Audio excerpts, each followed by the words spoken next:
أشهد أن محمد رسول الله. Assalamu alaikum wa rahmatullahi wa barakatuh. Bienvenidos de nuevo a nuestro podcast El Islam en América Latina. Yo soy Azhar Guraya y tengo conmigo hoy el señor Francisco Nieto Rentería y vamos a hablar hoy acerca del concepto de Jesús siendo el Hijo de Dios en el contexto islámico y en el contexto cristiano. Un poco acerca del señor Francisco. Es un profesor en la Universidad Pontificia de México en el 10º año como profesor allá. Tiene una licenciatura en la teología bíblica, un doctorado en la teología bíblica desde la Universidad Gregoriana de Roma y habla español, inglés, italiano y alemán. Profesor, mucho gusto. Muchas gracias por estar aquí con nosotros hoy. Con gusto. Excelente. Profesor, antes de empezar, sí podría explicarnos un poco acerca de la teología bíblica, por qué usted específicamente eligió esa carrera, pues algo de interés para nuestros oyentes. Bueno, los orígenes tienen que ver con la fe en la que vivo, cristiano católico, y además algo que no, digamos que no quedó dicho porque no estaba puesto, no se requería, era, soy profesor efectivamente aquí en la Universidad Pontificia, pero previo a ser profesor soy sacerdote católico y bueno, la formación bíblica de mi casa y la formación bíblica en el seminario y todo eso fue llevándome pues a dedicarme específicamente a la escritura. Y entonces, pues en esto me he ocupado primero como aprendizaje, y en algún momento el aprendizaje nunca termina, gracias a Dios, pero Claro. también como profesor, y entonces estoy trabajando, quiero decir, soy sacerdote católico y profesor en la Universidad Pontificia de México, y entonces parte de mi servicio en la Iglesia Católica es enseñanza bíblica. Ese es mi trabajo. Ok, pues muchas gracias por aclarar eso. Para adentrarnos en el tema de hoy, que seguramente es de mucho interés, tanto para los cristianos católicos y tanto como para los musulmanes, el término de hijo de Dios. Primeramente, para entender un poco acerca de lo que es la perspectiva islámica, bueno, nosotros aceptamos a Jesús. Los musulmanes creen en Jesús como profeta de Dios, el Mesías para los judíos, un amado de Dios, y nosotros tenemos muchísimo respeto y amor para él. El Sagrado Corán, el libro santo de los musulmanes, habla acerca de Jesús, habla acerca de su madre María, habla acerca de sus milagros, sus enseñanzas, y por lo tanto los musulmanes nosotros consideramos a nosotros mismos los seguidores de Jesús. En la creencia islámica nosotros tenemos que aceptar la veracidad de todos los profetas enviados por Dios. Y en este contexto encontramos que el Corán habla acerca del profeta Abraham, de Moisés, de Jacob y también Jesús. Pues Jesús para nosotros es una persona muy importante y nosotros consideramos que él jugaba un papel extremadamente importante en la historia de las religiones en el mundo, ¿no? Y específicamente para los judíos. Y empezando desde este tema del contexto de los judíos, ¿no? Y su relación con Jesús. Pues, profesor, en cuanto al contexto judío y del Antiguo Testamento, del término Hijo de Dios, acerca de eso, la pregunta va más dirigida en este contexto de que sabemos que en el Antiguo Testamento y en el contexto judío tenemos hijo de X cosa o persona.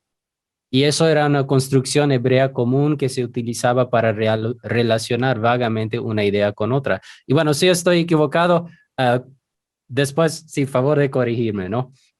Pero, por ejemplo, encontramos en el hebreo Ben-Jail, que significa literalmente hijo de la fuerza.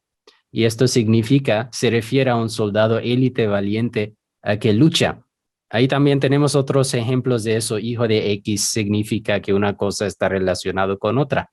En la construcción, hijo de Dios se ha utilizado en referencia a reyes, jueces y profetas de Dios. Por ejemplo, se afirma que Dios dijo a rey David, que mi hijo eres tú, yo te he engendrado hoy. Y también encontramos otros, ¿no? Como mencioné, se utiliza para los jueces, profetas y otros reyes también.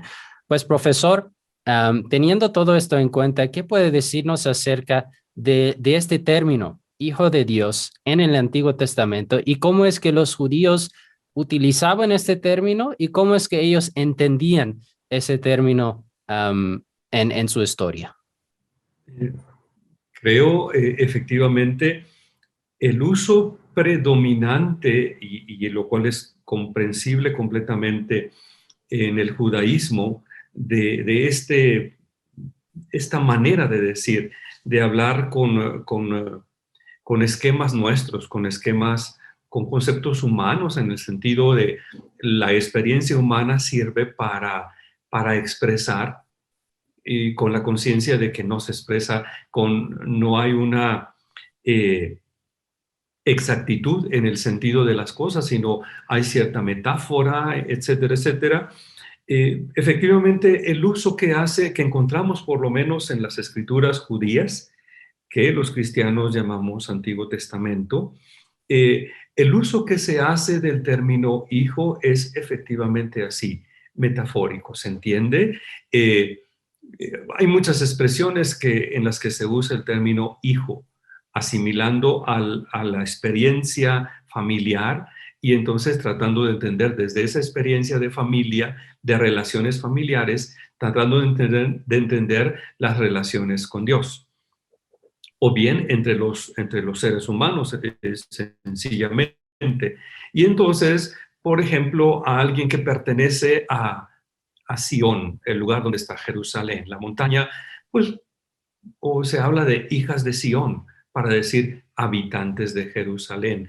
O si se habla de hijos de Dios, entonces se piensa en criaturas, creación de Dios, con un especial trato, pero no necesariamente dioses.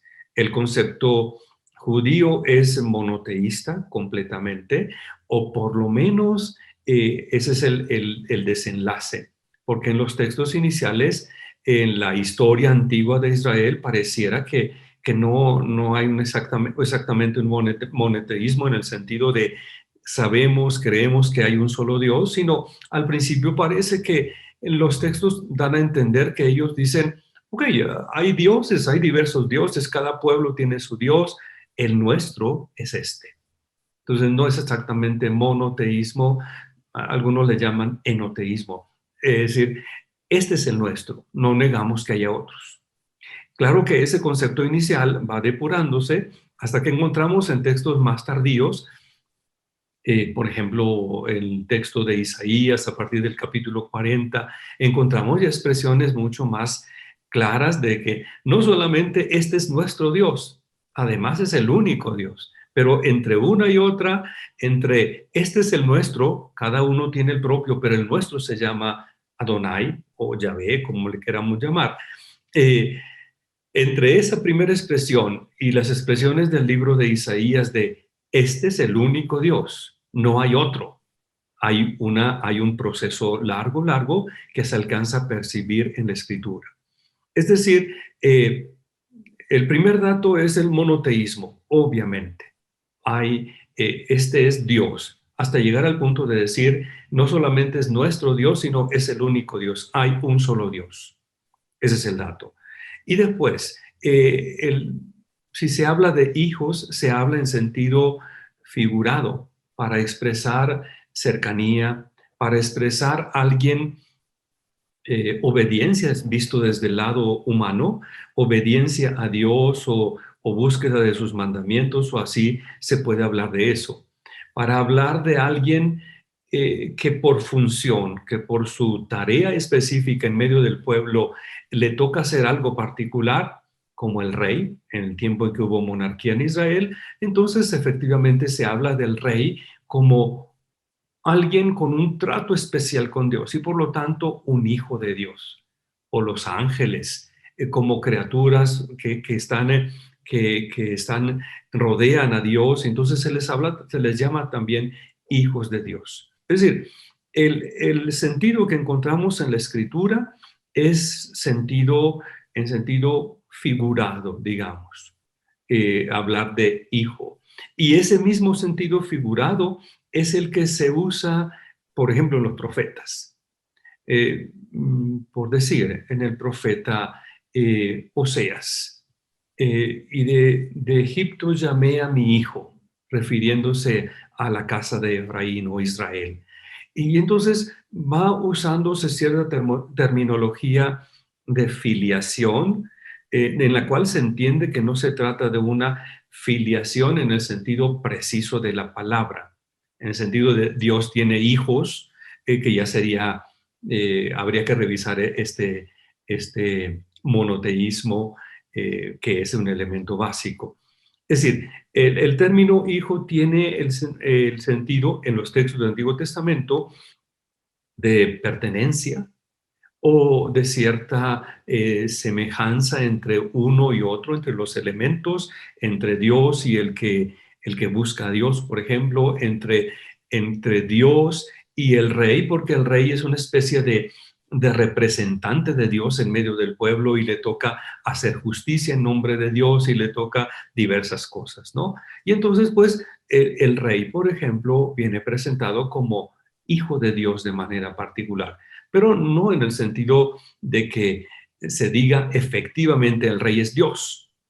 Es en otras culturas, bajo otros conceptos, donde se llega a decir algo así, o donde se pretende, por lo menos, como en la historia del Imperio Romano, con los intentos de divinizar, deificar a los césares, a los que regían, ¿no? No en ese sentido.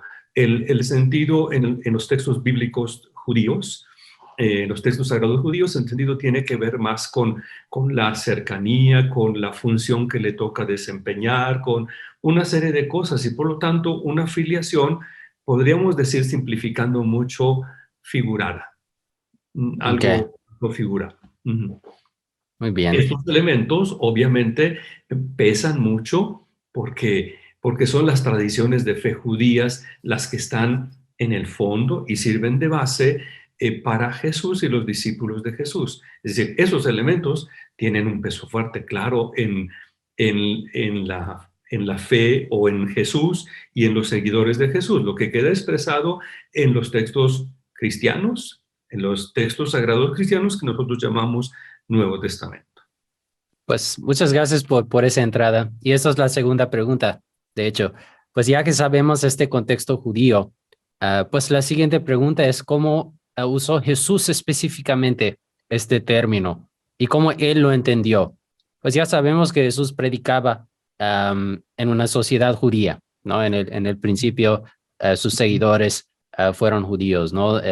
Y así su predicación en las sinagogas y todo reflejaba obviamente el entendimiento o sus enseñanzas fueron según el entendimiento de los judíos, ¿no? De sus propios textos.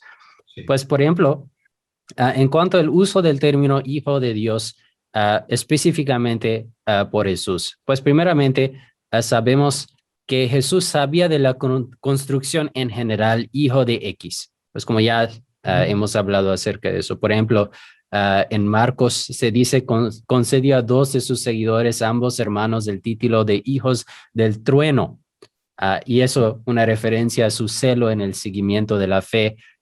Y también utilizó el término hijos de Dios para los pacificadores, para sus seguidores también. Pues en Mateo dice que bienaventurados los que procuran la paz, pues ellos serán llamados hijos de Dios.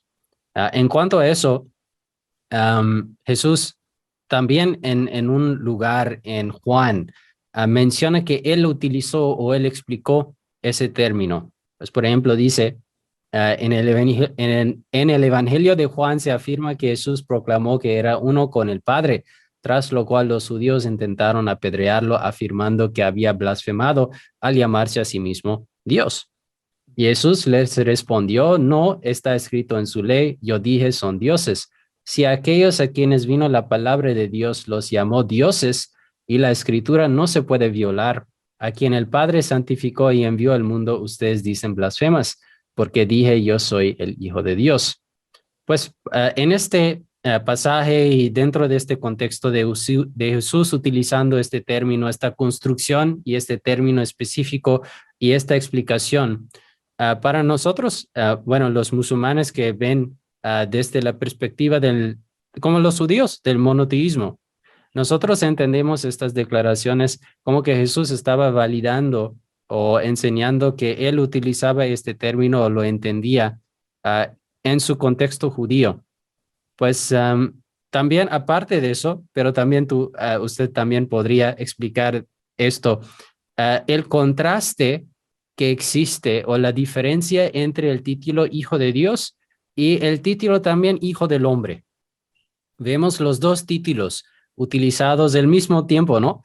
Para Jesús. Pues, por ejemplo, en Mateo, Jesús dice que las zoras tienen madrigueras y las aves del cielo nidos, pero el Hijo del Hombre no tiene dónde recostar la cabeza. Pues vemos que Jesús utilizó los dos. Encontramos Hijo de Dios tanto como Hijo del Hombre. Pues si usted puede explicarnos cómo Jesús utilizó este término, cómo se entiende, y también si existe alguna diferencia con el término Hijo del Hombre que también encontramos para él. Bueno, no solamente estos títulos, o pueden llamársele títulos, o estas maneras de expresarse, no son las únicas que usó Jesús. Claro que destacan Hijo de Dios, que en realidad Jesús lo usa poco. Ese es un calificativo que se le aplica a Jesús. O bien lo utiliza poco y lo utiliza solamente en ciertos momentos o en ciertos momentos particulares. Entonces, cuando le preguntan, entonces él responde con toda claridad. Pero mientras, podríamos pensar así. Jesús no está continuamente hablando de sí mismo como yo soy Dios, como presentando cartas credenciales y un poquito imponiéndose por medio de eso. De hecho, de los textos antiguos de los inicios de los evangelios, me refiero aquí a los evangelios que conocemos como sinópticos, uno de los textos iniciales de los evangelios justamente tiene ese argumento. Hay un texto que está en los tres sinópticos, es un texto de triple tradición y es el texto de las tentaciones. Y en ese texto de las tentaciones, que está más amplio en el Evangelio de Mateo y en el Evangelio de Lucas, ese es el argumento. El argumento del Satán para poner a prueba a Jesús es: si eres hijo de Dios, haz tal cosa. Y no nada más en el sentido metafórico, así, sino allí el argumento es casi diciendo con una expresión retórica, como fórmula retórica: porque eres hijo de Dios, aprovecha y consigue pan porque tienes hambre. O porque eres hijo de Dios, la expresión en el texto es: si eres hijo de Dios, entonces tírate desde arriba en el templo, porque el Señor ha dicho en su palabra que, citando un salmo, a sus ángeles va a enviarlos para que tu pie no tropiece en la piedra. O sea, haz cosas porque eres hijo de Dios. Esa es la tentación para Jesús al inicio. Pero no es el intento de Jesús de estarse presentando, como decimos en México, como charoleando, aprovechando la credencial que tengo, que yo soy tal, para conseguir cosas, ¿no? Pareciera que por ahí va la tentación. Ya que eres hijo de Dios, haz esto o aquello, te conviene. Consigue pan, tienes hambre, pues consíguelo, eres hijo de Dios.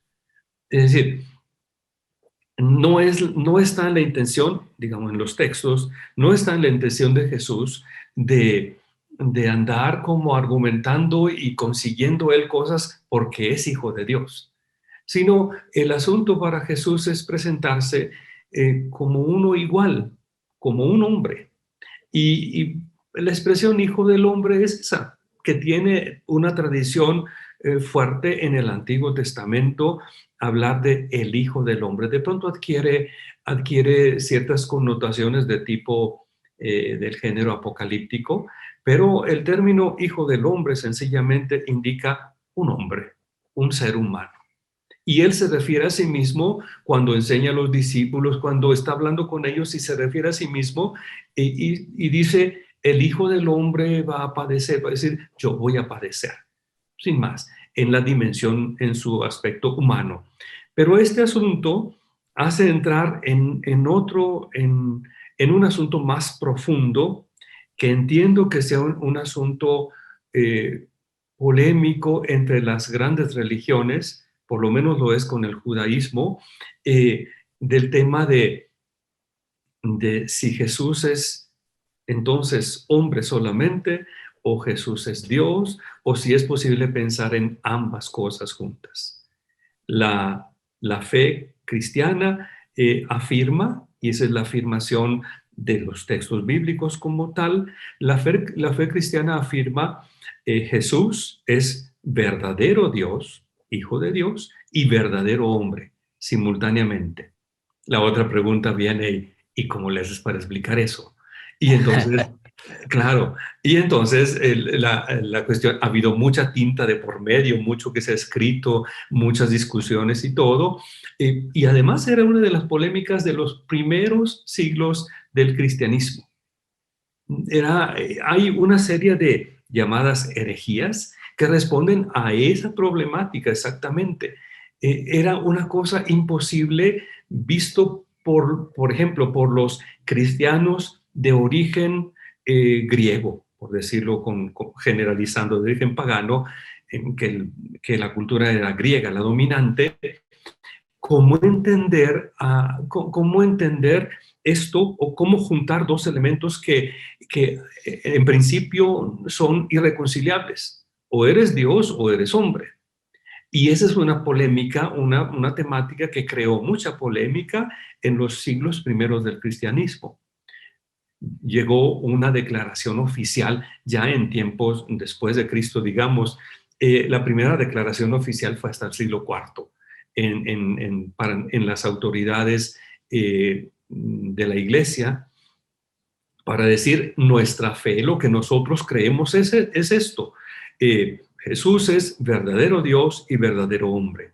Y este es el asunto. Y esto es lo que queda reflejado en los textos bíblicos. Si dependemos de lo que dijo Jesús en su enseñanza, prevalece el ponerse al nivel de todos, porque en realidad era uno como todos. Y esa es una afirmación bíblica. Él era igual a nosotros menos en el pecado. Esa es la afirmación bíblica, verdadero hombre. Pero al mismo tiempo, hijo de Dios, y en un sentido no solamente metafórico como el Antiguo Testamento, como lo encontramos en las escrituras judías, sino en un sentido propio.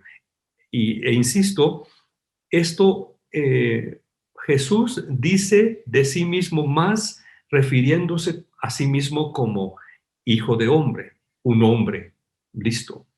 Eso es lo que más encontramos en las palabras de Jesús.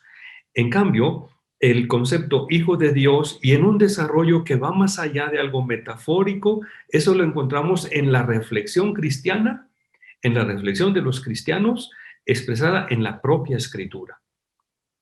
Si queremos, ¿qué es lo que prevalece en las palabras explícitas de Jesús? Hijo de hombre.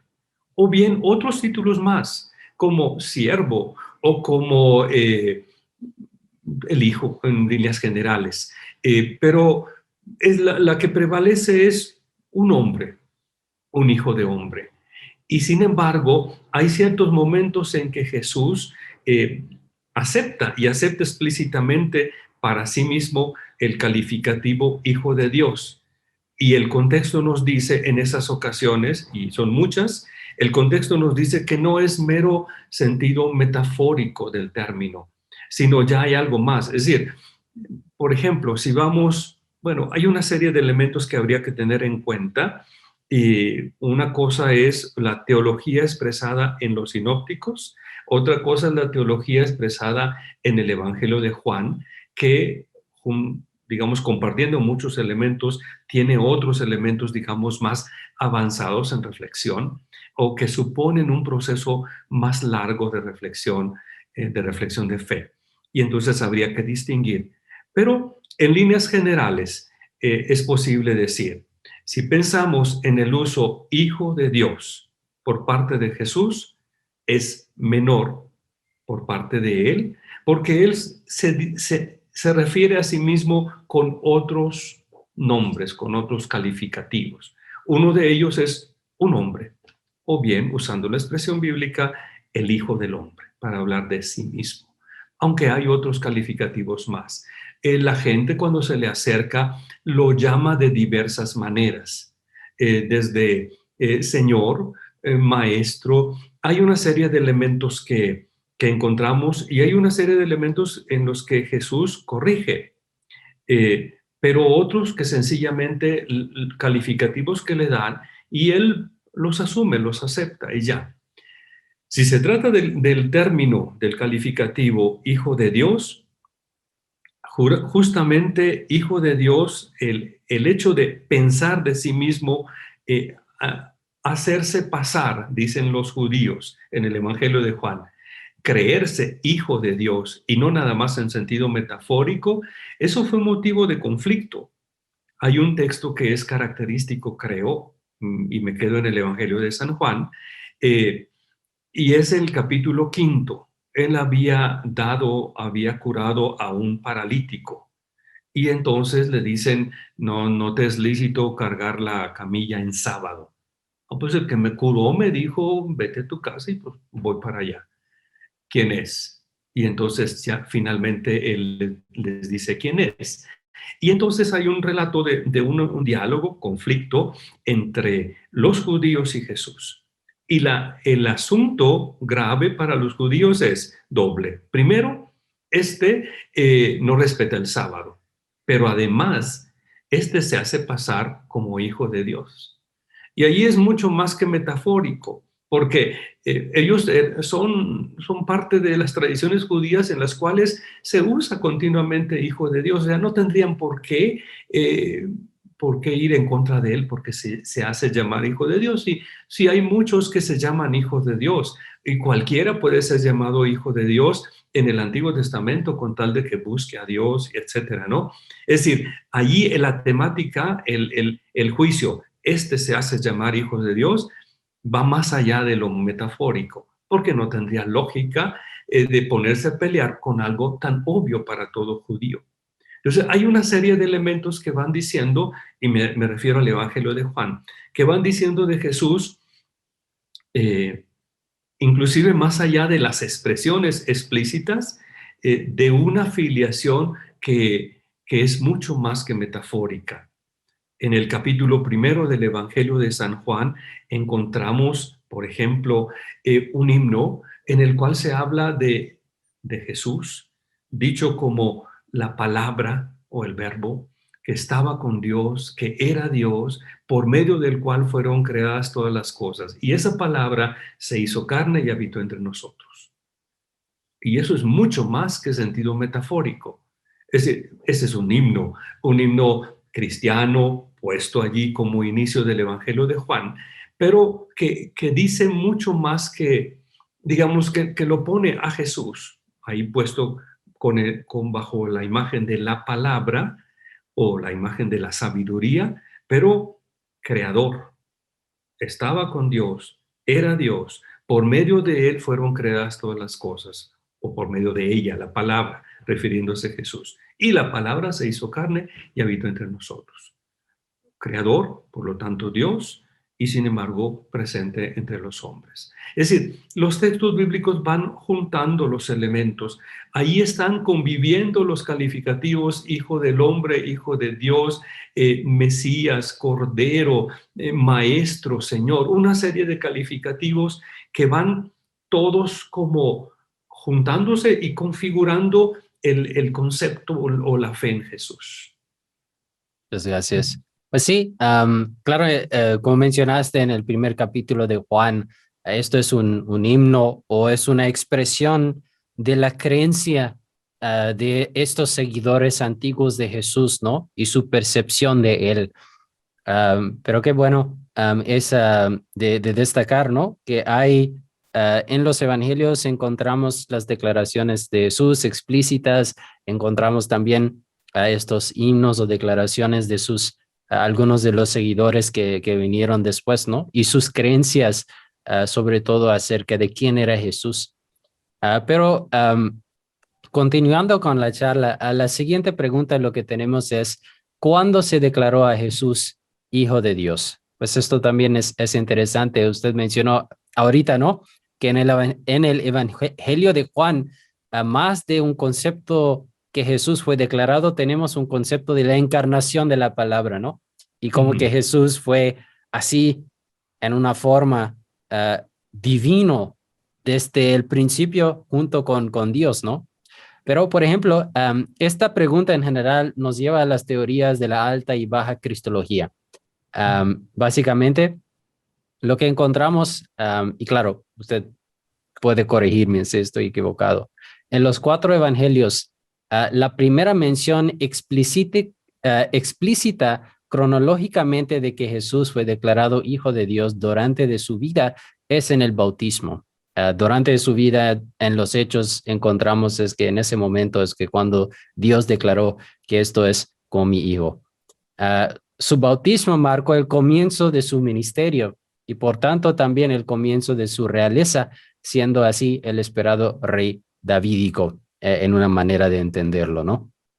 Pues por el Antiguo Testamento, desde la perspectiva islámica, sabemos que los reyes eran declarados hijos de Dios en el momento de su coronación y era un término utilizado para denotar el inicio de su gobierno y una indicación de la ayuda que Dios les proporcionaría. Sería como un padre para ellos y protegería a sus súbditos también.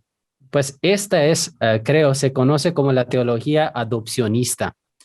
Pero también hay otras creencias, como que Jesús era el Hijo de Dios desde la eternidad, basada en una lectura específica del primer capítulo de Juan, como acaba de mencionar, o que Jesús fue elevado a la condición de Hijo de Dios después de su resurrección, que se encuentra en una manera de verlo en las cartas de Pablo.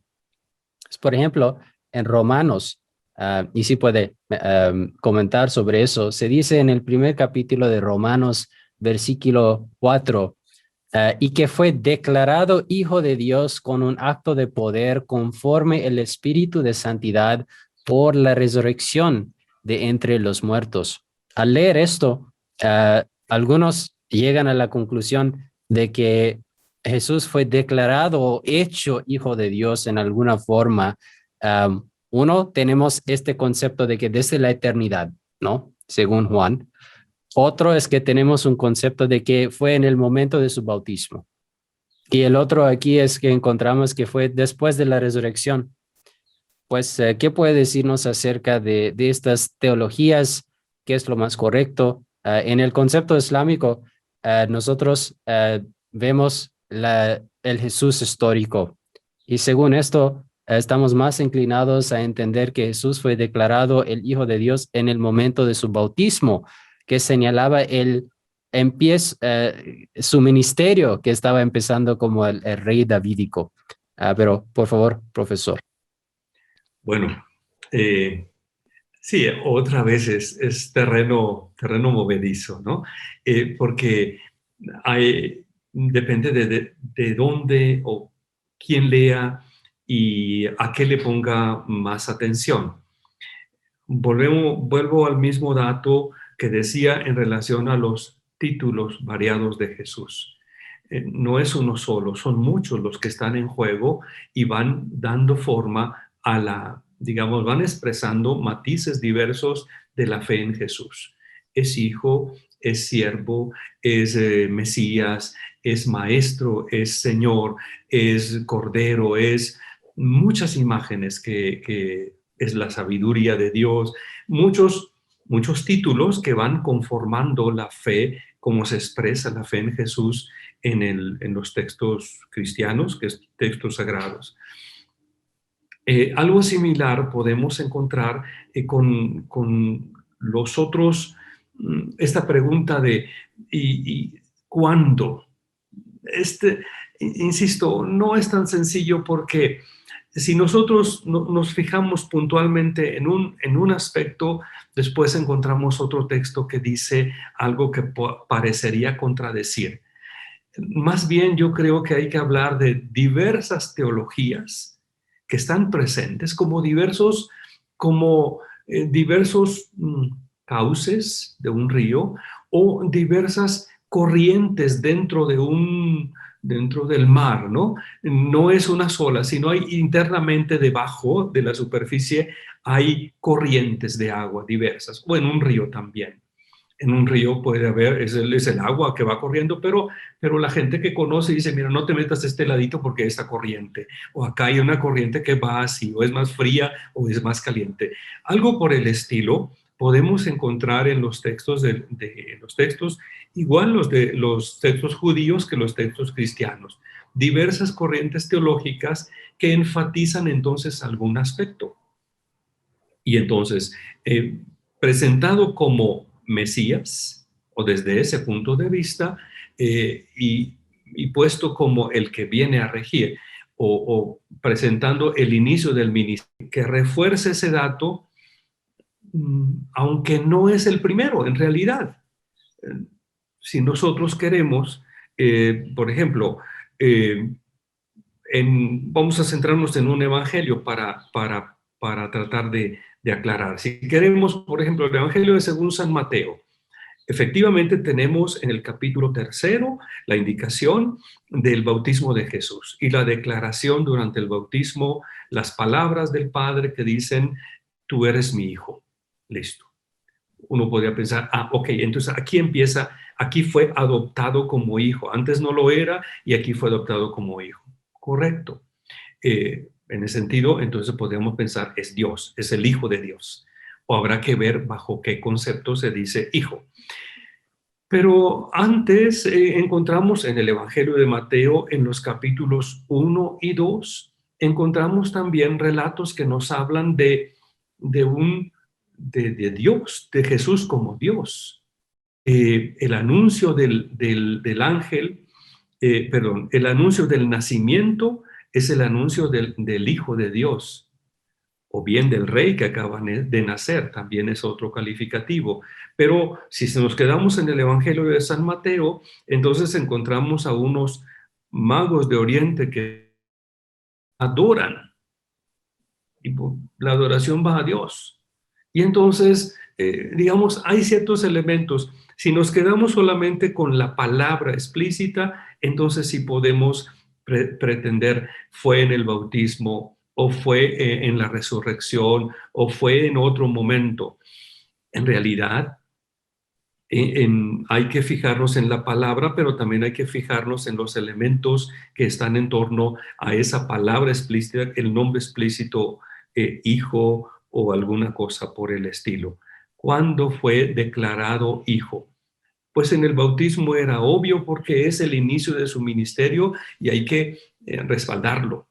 Son palabras que respaldan para que quede claro desde el inicio, este hombre tiene autoridad de parte de Dios. La declaración va en esa línea. Pero igual los demonios dicen, sabemos que eres hijo del Altísimo. O la gente, o así. En ese sentido, me salgo un poco del Evangelio de Mateo, y en el Evangelio de San Marcos encontramos expresiones muy variadas. El Padre declara a Jesús como Hijo de Dios, el Padre Celestial. Los demonios saben que es Hijo de Dios. Los únicos que no lo saben son los discípulos y tienen que ir aprendiendo poco a poco hasta que finalmente, al final del Evangelio, uno llega a decir, verdaderamente este hombre era hijo de Dios.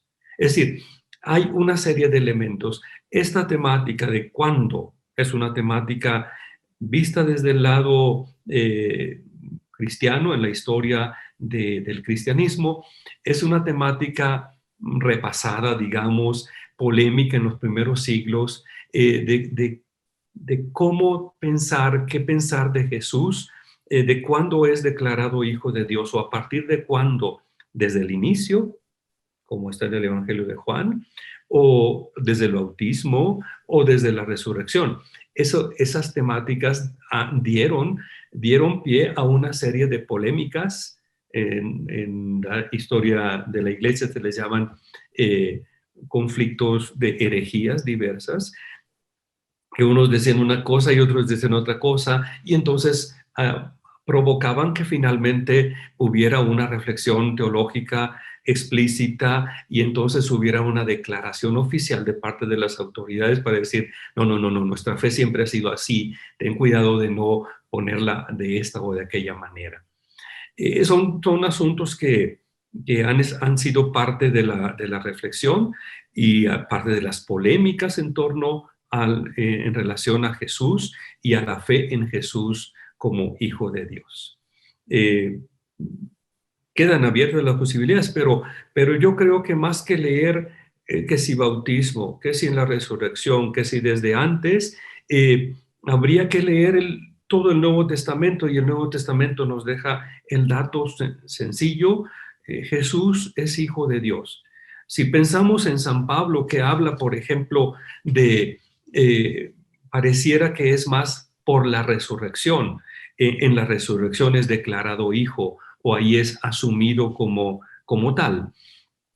Pues entonces también habrá que leer, por ejemplo, otra vez a San Pablo, pero en otra parte, por ejemplo, en la carta a los Filipenses. Y en la carta a los Filipenses, pues está más, digamos, como explícito. Por ejemplo, leo Carta a los Filipenses capítulo 2, y otra vez creo que se trata de un himno asumido por San Pablo cuando habla acerca de el trato entre hermanos. Así pues, dice el texto, si hay una exhortación en nombre de Cristo, un estímulo de amor, una comunión en el Espíritu, una entrañable misericordia, colmad mi alegría teniendo un mismo sentir, un mismo amor, un mismo ánimo y buscando todos lo mismo. Y sigue otras indicaciones y después voy. Verso 5. Tened entre vosotros los mismos sentimientos que Cristo, el cual, siendo de condición divina, no codició el ser igual a Dios, sino que se despojó de sí mismo, tomando condición de esclavo, asumiendo semejanza humana y apareciendo en su porte como hombre, y se rebajó a sí mismo, haciéndose obediente hasta la muerte, y una muerte de cruz. Por eso Dios lo exaltó y le otorgó el nombre que está sobre todo nombre, para que al nombre de Jesús toda rodilla se doble en los cielos, en la tierra, en los abismos, y toda lengua confiese que Cristo Jesús es Señor, para gloria de Dios Padre. Es decir, el mismo Pablo que habla de, que podríamos pensar se refiere a la filiación después de la resurrección, a partir de la resurrección, acá, bueno, eso era en la carta de los Romanos, aquí en la carta de los Filipenses simplemente dice, el que siendo de condición divina no codició ser igual a Dios, sino se despojó de eso y se hizo uno como nosotros. Así que creo que el camino no es tanto fijarnos en este texto o en este y ponerlos en comparación para ver cuál es el que tiene más peso o no. Otra vez, es el conjunto de elementos. Y las escrituras cristianas dejan muy claro como dato de fondo, más allá de las expresiones explícitas que las hay, dejan muy claro el dato: Jesús es Dios. Y en ese sentido es Hijo de Dios. Muchas gracias. La siguiente pregunta, lo que tenemos es más acerca del antropomorfismo. ¿Puede Dios tener un hijo literal? ¿Y a qué voy? Pues el antropomorfismo es la atribución de rasgos, emociones o intenciones humanas a entidades no humanas, ¿no? En este caso a Dios. Pero obviamente el peligro es entender este recurso literario metafórico de forma literal. Pues en el Antiguo Testamento se describe a Dios con una serie de características que en nuestro contexto humano entendemos como relativos o relativas a los seres humanos únicamente. Por ejemplo, se dice en el Antiguo Testamento que Dios muestra emociones como la ira, el amor, que tiene a veces, hay pasajes que hablan acerca de Dios como teniendo un cuerpo, a veces, por ejemplo, manos, ¿no? La mano de Dios. Pues, sin embargo, también el Antiguo Testamento nos dice que no es un hombre, ¿sí? Por ejemplo, dice que en Oseas, porque yo soy Dios y no hombre, el santo en medio de ti y no vendré con furor. Pues tenemos ambas declaraciones aquí en el Antiguo Testamento. Algunas declaraciones que parecen que hablan acerca de Dios como siendo más o menos como un ser humano, con un cuerpo, con ciertas características humanas, pero al otro lado también tenemos declaraciones fuertes que dicen que no se puede entender estos textos en esa manera literal, porque Dios obviamente no puede ser un hombre. Esto va en contra de su santidad y su divinidad. Pues ahora relacionando esto con el concepto de tener un hijo o Dios teniendo un hijo. Pues, por ejemplo, en la manera más literal posible, tener un hijo literal no significa entonces que Dios tiene un cuerpo físico y que Jesús nació como resultado de algún tipo de relación sexual entre Dios y María. Esto es en el sentido más literal que se puede atribuir el título hijo de Dios, ¿no? Pero si esto es inaceptable, ¿no sería mejor entender la filiación de Dios como algo totalmente metafórico? Pues en este caso, desde la perspectiva de si Dios puede tener un hijo literal y el antropomorfismo, ¿cómo es que los cristianos entienden estos dos asuntos, ¿no? Uno, entender a Dios como un padre literal o padre literal de Jesús, o si es en el concepto o sentido figurativo, pues ¿cómo es que los cristianos entienden eso, los católicos? Sí.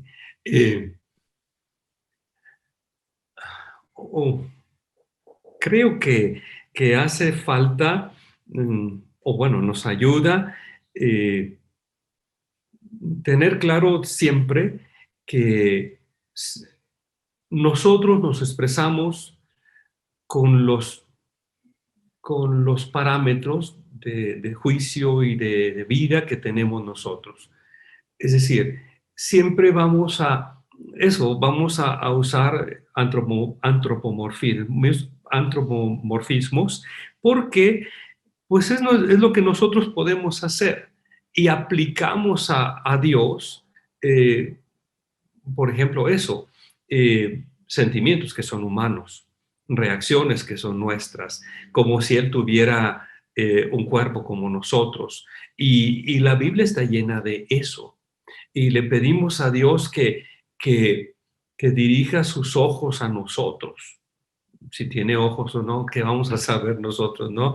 Pero es nuestra manera, es lo que podemos, hasta ahí podemos, más no podemos. Entonces, usamos los elementos que tenemos al alcance que nos ayudan a entender algo.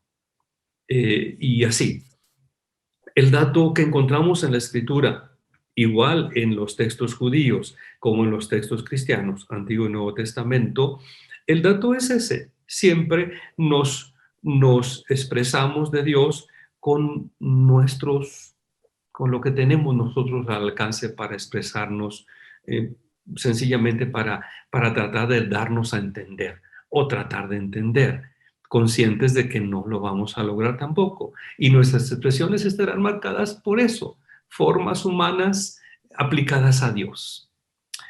El dato bíblico por ahí va, igual del Antiguo como del Nuevo Testamento. La otra parte es el dato profundo que encontramos en las Escrituras. Y si vamos en las Escrituras cristianas, pues tenemos a Dios, que es uno solo, Y sin embargo, usando esquemas nuestros, que es uno solo y sin embargo hay dentro de él, dentro de Dios, hay una serie de elementos que nosotros llamamos personas.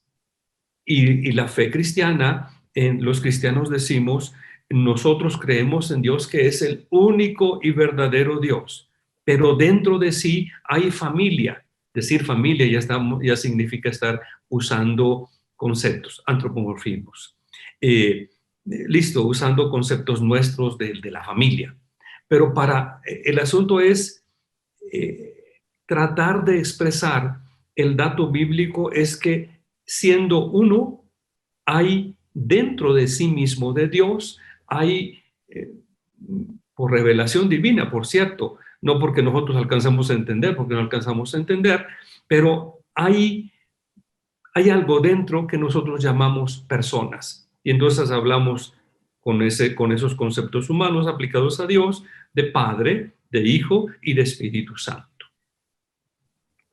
La realidad, eso que está expresado en la Biblia, esto que está expresado en los textos bíblicos, es un intento de expresar con palabras, de dejar explícito un misterio que sigue siendo un misterio, algo que se alcanza a percibir como experiencia, pero que no se alcanza a decir más que con las palabras que tenemos al alcance o con los elementos que tenemos al alcance, que son los nuestros, los de casa, los de familia. Decimos de forma coloquial cuando llega alguien que no es de la familia, pero que entra muy, digamos, es aceptado como tal, y entonces de pronto los niños le llaman tío o tía. En realidad no lo es, pero le llaman tía Mari o como sea, como una manera de decir, de expresar en palabras, como una manera de decir, te sentimos como familia. La experiencia está. Estás dentro de nosotros, ya te asumimos como nuestro. ¿Cómo lo expresamos? Pues con los términos, con los conceptos que alcanzamos, que usamos, que nos parecen los más apropiados y sin embargo que no son literalmente los más apropiados. Es decir, el asunto es, hay una experiencia y esa se llama fe en Dios. Y un Dios que sin dejar de ser uno, dentro de sí tiene tres personas. Quién sabe si luego tener es el apropiado. Hay dentro de sí tres personas y sin dejar de ser Dios y sin dejar de ser un solo Dios. Y esa experiencia es la que intenta expresarse en palabras, en imágenes, en cosas por el estilo. ¿Qué se usa para eso? Pues lo que tenemos más al alcance, lo que alcanzamos a entender. Y entonces a Dios le llamamos Padre, y a Dios le llamamos Hijo, y a Dios le llamamos Espíritu Santo. Un proceso de parte de nosotros hacia Dios, sino es algo que significa la experiencia de Dios así ya está, y entonces queda expresada en los textos bíblicos con el lenguaje con el que el ser humano alcanza a expresarse, que es el lenguaje de la familia. Y entonces decimos que en Dios hay familia, es decir, hay tres personas, el Padre, el Hijo y el Espíritu Santo. Y sin embargo, sigue siendo Dios. Otra vez, ¿cómo explicarlo? ¿Quién sabe? Pero bueno, eso es lo que hemos leído en las Escrituras. Esa es la revelación de Jesús, es lo que dio a conocer Jesús. Él mismo habla continuamente, y otra vez regreso al Evangelio de San Juan, continuamente expresa aquello de el Padre y yo somos una sola cosa. Cuando le dicen a Jesús, uno de los discípulos, bueno, está bien, pero muéstranos al Padre. Y entonces él dice, a ver, ¿cómo? Si me estás viendo a mí, estás viendo al Padre, porque el Padre y yo somos una sola cosa. Y entonces ya se están usando los términos Padre, Hijo, los términos con los que alcanzamos a entender ese misterio. Okay. Pero sería correcto, y creo que supongo que la mayoría o todos los católicos cristianos no creen un concepto tan literal de estas palabras como que Dios fuera el padre literal de Jesús en el sentido de un padre biológico, ¿no? Porque obviamente esto llevaría a una persona a pensar en relaciones sexuales, ¿no? Y Jesús compartiendo el ADN, ¿no? con Dios. Sí. Ok. Pues está bien. De hecho, muchísimas gracias, profesor, por su tiempo, por compartir esta información tan valiosa con nosotros y para nuestros oyentes. Seguramente nos gustaría tener más charlas con usted acerca de otros conceptos teológicos de interés mutuo entre la comunidad, los musulmanes o los que tienen interés en estos asuntos, ¿no? A todos nuestros oyentes, muchísimas gracias por su tiempo. Favor de seguir nuestra página Review of Religions en español para recibir todas las actualizaciones por nuestra parte. A todos ustedes, hasta luego. Assalamu alaikum wa rahmatullahi wa barakatuhu.